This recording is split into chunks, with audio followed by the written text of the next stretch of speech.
অবৈধ গাড়ি চলবে না চলবে না গ্রাম গাড়ি চলবে না চলবে না অটো রিক্সা চলবে না চলবে না অটো রিক্সা চলবে না চলবে না গ্রাম গাড়ি চলবে না চলবে না হয়রানি পুলিশে হয়রানি চলবে না চলবে না চালকেরা মালিকদের কাছে জিম্মি হয়ে আছে।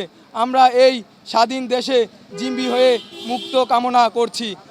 তাই অবিলম্বে আমাদের দাবিগুলা আপনাদের নিকট হস্তান্তর করিলাম। 1 নম্বর, রাস্তায় ডকুমেন্ট ও ফিটনেস বিহীন গাড়ি চলাচল বন্ধ করতে হবে। 2 নম্বর, লাইসেন্স ছাড়া কোনো ড্রাইভার রাস্তায় গাড়ি চালানো বন্ধ করতে হবে। 3 নম্বর, মেট্রোর ভিতরে কোনো প্রকার অবৈধ গাড়ি চলা বন্ধ করতে হবে। ড্রাইভার বিনা অপরাধে মামলা দেওয়া বন্ধ করতে হবে এবং ড্রাইভারদের উপর নির্যাতন বন্ধ করতে হবে।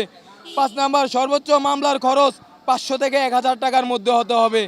ব্যাটারি চালিত রিক্সা মেইন রোডে চালানো সম্পূর্ণ নিষেধ করতে হবে। মালিকদের সর্বোচ্চ ইনকাম 500 থেকে 600 টাকা করতে হবে। চট্টগ্রাম মহানগরে 2007 সালে গাড়ি ছিল 2 লাখ টাকা বেচা কিনে চলছে। আজকে 2024 সালে গাড়ির দাম 22 লাখ টাকা বাড়ানো আমাদেরকে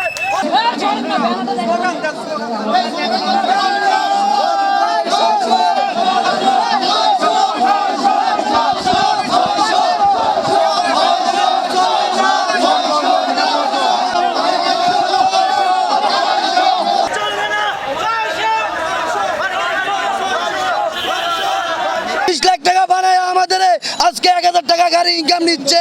আমাদের ইনকাম ছিল 2016 সালে 200 টাকা, আর বর্তমানে লাইসেন্স মামলা দেয় 5000 টাকা, রং পার্কিং মামলা দেয় 3000 টাকা। আমরা এটার প্রতিবাদ চাই, আমরা এটার কমানোর জন্য তাই সুস্থ ফয়সালা চাই।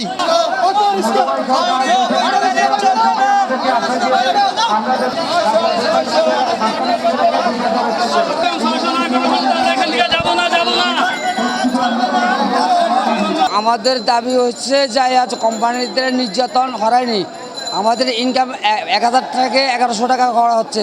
আমরা এই ইনকাম আমরা মানি না, আমরা 600 টাকা করে ইনকাম দিব। মামলা সর্বোচ্চ 500 থেকে 1000 টাকার মধ্যে মামলাটা আনতে হবে।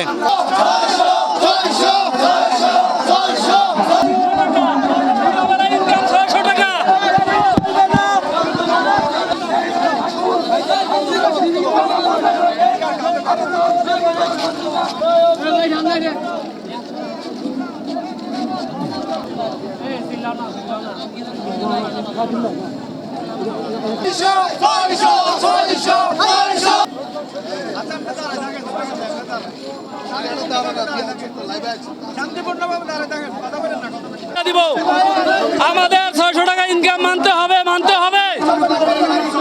5 লাখ টাকার গাড়ি 600 টাকা ইনকাম মানতে হবে 20 লক্ষ টাকার গাড়ি হয় অবশ্যই আমরা আপনাদেরকে 1000 টাকা দিতে বাধ্য থাকবো।